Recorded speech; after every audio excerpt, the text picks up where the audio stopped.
مشاهدينا الكرام، السلام عليكم ورحمة الله تعالى وبركاته. نشرة الأخبار من الفضائية الإرتيا، ومعكم فيها صلاح الدين حسين، والبدء بالعناوين.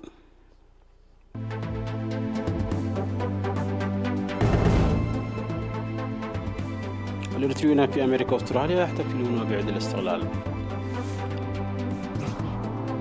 سكان الإقليم الجنوبي يدعمون المحتاجين ماليا وعينيا. مد خطوط الكهرباء في طلالة. سلب ونهب خلال احتجاجات في مينيابوليس على مقتل رجل أسود. 7 قتلى من قوات الأمن في هجوم نسب إلى طالبان في أفغانستان. أوبك وروسيا تتفاوضان بشأن تخفيضات الإنتاج قبل اجتماع يونيو. أهلا بكم مشاهدينا. احتفل الإرتريون المقيمون في الولايات المتحدة الأمريكية وأستراليا بالذكرى 29 لاستقلال البلاد وفق الإجراءات المتبعة لمكافحة جائحة كورونا. المزيد من التفاصيل عبر تقرير الزميل أمير عثمان. وأستراليا بالذكرى 29 لاستقلال البلاد من مراعاة ضوابط مكافحة كورونا. واحتفل الإريتريون المقيمون في أمريكا من الأول وحتى 24 من مايو بالاستفادة من وسائل التواصل الاجتماعية ببرامج عكست تاريخ نضال الشعب الإريتري وعروض صور واحتفال للأسر ورفع العلام الإريترية في مكاتب وإدارات المدن وتسريحات المسؤولين الأمريكيين باستغلال إريتريا وتخريج طلاب ومسيرات العلام بالسيارات. وقال القائم بأعمال السفارة الإريترية سيد برهان برها أن تنظيم الاحتفال بطريقة استثنائية ولكن حافلة يعكس مدى تمجيد استقلالنا والتضحيات المقدمة من أجله. وتم في المناسبة تخريج حوالي 200 طالب من المرحلة الثانوية والجامعية. واحتفل الإريتريين المقيمون في أستراليا ونيوزيلاند بعيد الاستقلال بطريقة مماثلة. وفي الاحتفال الذي جرى في القنصلية الإريترية بمشاركة محدودة، هنأ قنصل إريتريا العام السيد محارة خستا بمناسبة عيد الاستقلال وعيد الفطر.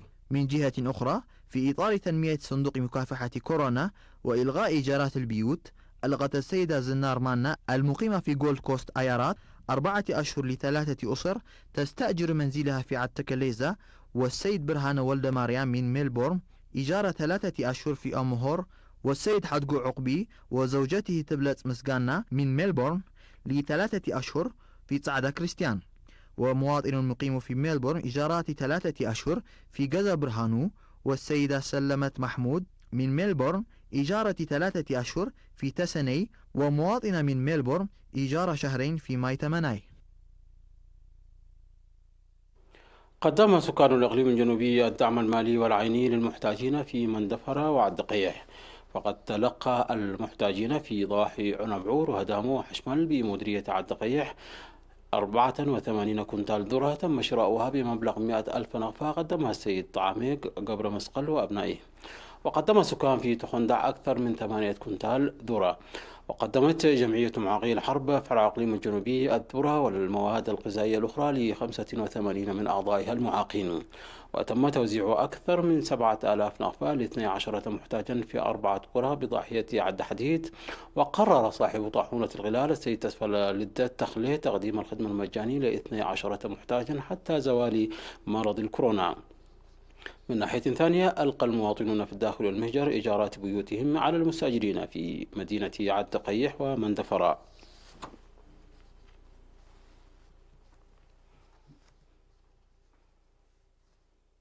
وفي ذات الإطار، ألقى الإريتريون في الداخل والمهجر إيجارات البيوت والمتاجر على المستأجرين في مختلف مناطق البلاد. ففي سطرات بأسمرها ألقى السيد يوناس كستي المقيم في أمريكا إيجار شهرين من 11 مستأجر، والسيد قرميت ولده إيجار شهر من 14 مستأجر، والسيدة تمنيت قبر ولده إيجار شهرين من 10 أسر ومتجر واحد، والسيدة محرت هيلي إيجار شهر من 6 مستأجرين، والسيد يماني ولده شهرين من 8 مستأجرين، والسيدة قرحاس من أمريكا إيجار شهرين من مستأجرين، والسيدة واقعي مسقنا إيجار 6 أشهر من مستأجر واحد. وفي مديرية سنبل ألغت السيدة سابا كدان مريم المقيمة في كندا إيجار 3 مستأجرين، وأسرة السيد هبتون سلطان المقيم في ألمانيا إيجارات 4 مستأجرين، وأسرة السيد مقوست براخي المقيمة في أمريكا إيجار مستأجر واحد، والسيد برهانين قبر ميكائيل المقيم في أمريكا من مستأجرين، وزايد مبرهته من إسرائيل لمستأجرين، وهيوة مسفن من أمريكا لمستأجر واحد لشهرين. وألغت الماز سبحات والتنسي سبحات المقيمتان في إيطاليا إيجارات 3 مستأجرين في ستانتو أوتو، والسيدة سارة سامري من إيطاليا إيجارات 3 مستأجرين، وأسرة غرازماج تصفاي أبرها ل3 مستأجرين، وهيلي جوناس في أخريا مستأجرين، وأسرة سيوم نقاسي من ألمانيا لمستأجر واحد، وأسرة تصفاي هيلي من مستأجرين، وأسرة عقباي هيلي لمستأجرين، والسيد علي أحمد وإخوانه المقيمين في بريطانيا من 4 مستأجرين، وأبناء قشيم هدرية تصفى ميكائيل المقيم في الخارج من 4 مستأجرين، والسيد سبهاتو قبر مريم في عد أبيتو من مستأجرين ألقوا إيجار شهرين. وفيما يتمنى ألقى السيد مدهني قبره والسيدة التبرهان تخليل المقيمان في سويسرا إيجارات 8 مستأجرين لشهرين، والسيدة لملم زرعي من مستأجرين لشهرين، والسيدة مدهن أرايا من أمريكا من مستأجرين في إندا بوندا لشهرين، والسيد أبرهت كاسا من مستأجر واحد لشهرين. ألغى السيد قيتو مفرقي المقيم في السويد من 3 مستأجرين في عد قعداد ل3 أشهر، والسيد تخلي هابتي من أمريكا من 5 مستأجرين في مديرية بريخ لشهر واحد، وأسرة العقيد يماني حقوس من 4 مستأجرين لشهر.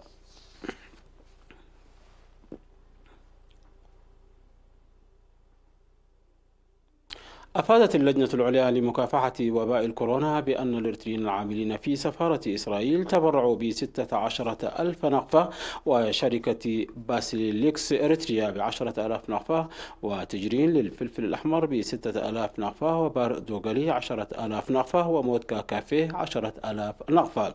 وتبرعت ضواحي عد يعقوب ب10,000 نقفة، وقشيت ب15,000 نقفة، وعنا نلاي 6,000 نقفة، درزين 5,000 نقفة، وعمتي 10,000 نقفة، وعدي بياني ب6,000 نقفة، وهزقة 20,000 نقفة، وعدي بديل 5,151 نقفة، وجمعية القديس ميكائيل لأبناء عدي بديل في أسمرة ب5,000 نقفة، وجمعية بعل إزقهير لأبناء سمعسم في أسمرة 3,000 نقفة، وجمعية بعل إزقهير لأبناء أفتيو في أسمرة 3,000 نقفة، وجمعية قابر زايد أكلون في أسمرة 2,000 نقفة، ومتجر أسفا وأبرها لمواد البناء 5,000 نقفة، وعصب لقطع القيار 5,000 نقفة، وغالفانو بلاستيك 5,000 نقفة، ومتجر زرع سناي زرع مريم لمواد البناء 2,000 نقفة، ومتجر لك كاهنات بين هيلي 2,000 نقفة، ومصلال قرمهاي لتصفيف الشعر 1,000 نقفة،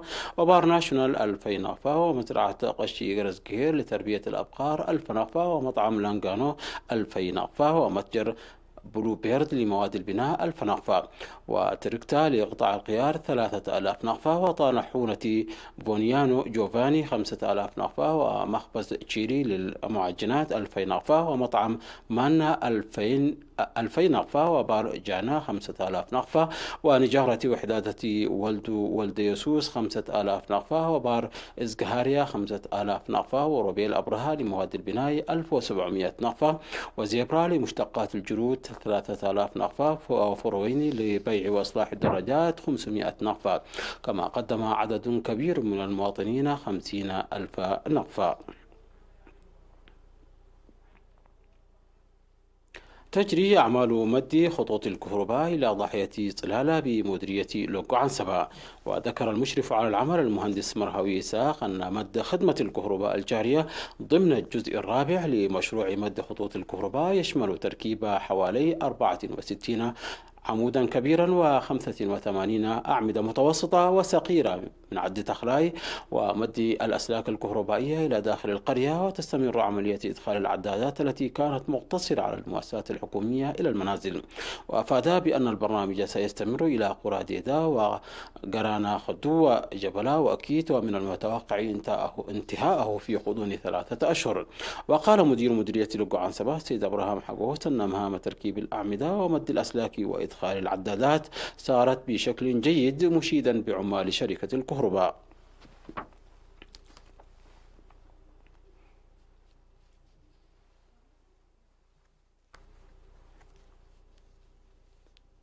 استشهد يوم 26 من مايو الجاري المناضل أوروليو جاكيمينو جراء مرض فجائي عن عمر بلغ 59 عاما. أمضى المناضل أوروليو جاكيمينو أكثر من 38 عاما من حياته في النضال من أجل الاستقلال والدفاع عن السيادة وتنمية البلاد، وخدم في فترة الكفاح المسلح في الإدارة الشعبية، الجماهير، واتحاد المزارعين بمختلف مستويات المسؤولية. وعمل بعد الاستقلال بمستوى مدير مديرية ومدير مكتب حاكم إقليم القاشبركات.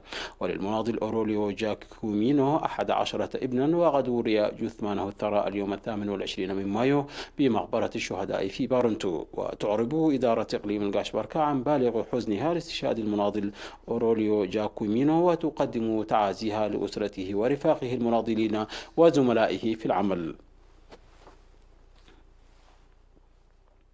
مشاهدينا، فاصل قصير ونعود ونقدم الأخبار العالمية، فابقوا معنا.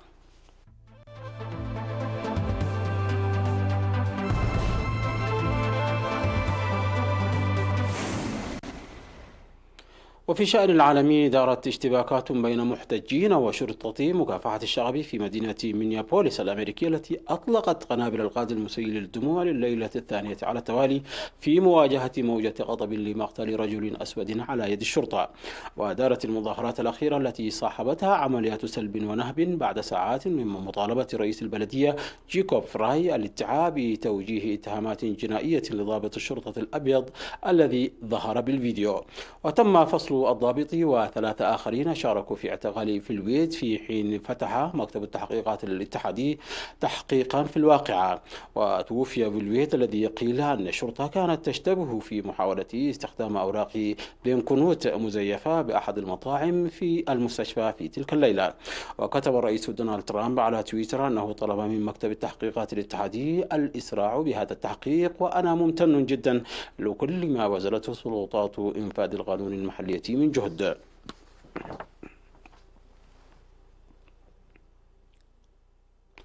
قتل 7 من عناصر قوات الأمن الأفغانية في هجوم نسب إلى طالبان في ولاية بروان المحاذية لكابول، كما ذكر مسؤولون، ويأتي غداة انتهاء هدنة أعلنتها الحركة بمناسبة عيد الفطر. ولم تؤكد حركة طالبان تنفيذها لهذا الهجوم الذي يأتي غداة انتهاء وقف لإطلاق نار أعلنته بمناسبة عيد الفطر، وتم التقيد به بشكل كبير. وقال قائد شرطة مقاطعة سياجيرد حيث وقع الهجوم حسين شاه لوكالة فرانس بريس إن مقاتلي طالبان هاجموا نقطة مراقبة تابعة لقوات الأمن، مما أدى إلى مقتل 5 من أفراد قوات الأمن. من جهتها ذكرت وحيدة شهكار الناطقة باسم حاكم بروان أن عنصرا آخر من قوات الأمن الأفغانية أصيب بجروح، موضحة أن طالبان أيضا تكبدوا خسائر.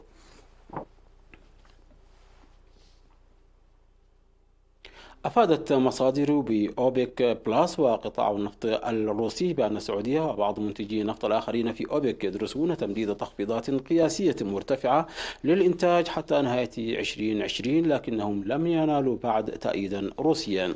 واتفقت منظمة البلدان المصدرة للبترول أوبك ومنتجون آخرون بقيادة روسيا فيما يعرف باسم مجموعة أوبك بلاس الشهر الماضي على خفض الإنتاج 9.7 مليون برميل يوميا في مايو ويونيو. وفاقمت جائحة فيروس كورونا فائض المعروض في سوق النفط عبر خفض الطلب، وهو ما أدى بدوره إلى إلحاق الضرر بالأسعار.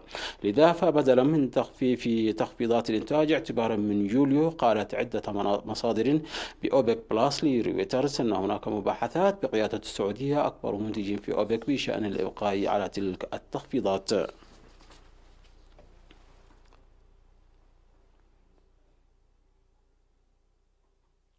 حذرت دراسة أعدتها منظمتا اليونيسيف وأنقذ الأطفال من أن التداعيات الاقتصادية لجائحة كوفيد-19 قد تدفع ما يصل إلى 96 مليون طفل إضافي إلى وهدة الفقر بحلول نهاية العام. وقالت اليونيسيف منظمة الأمم المتحدة للطفولة وأنقذ الأطفال في بيان مشترك إن الدراسة أظهرت أن إجمالي عدد أطفال الكوكب الذين يعانون من الفقر سيبلغ بحلول نهاية هذا العام 672 مليون طفل بزيادة بنسبة 15% عن العام الماضي. أوضح البيان أن ثلثي هؤلاء الأطفال تقريبا يعيشون في دول أفريقية تقع جنوب الصحراء الكبرى ودول أخرى في جنوب آسيا. ووفقا للدراسة التي استندت إلى تقديرات البنك الدولي وصندوق النقد الدولي وإلى معطيات ديموغرافية في حوالي 100 دولة، فإن الزيادة الأكبر في عدد الأطفال الذين سيعانون من الفقر بسبب الجائحة تحدث في أوروبا وآسيا الوسطى. وناشدت المنظمتان الحكومات لتعزيز أنظمة التغطية الاجتماعية والتغذية المدرسية للحد من آثار الجائحة على الأطفال.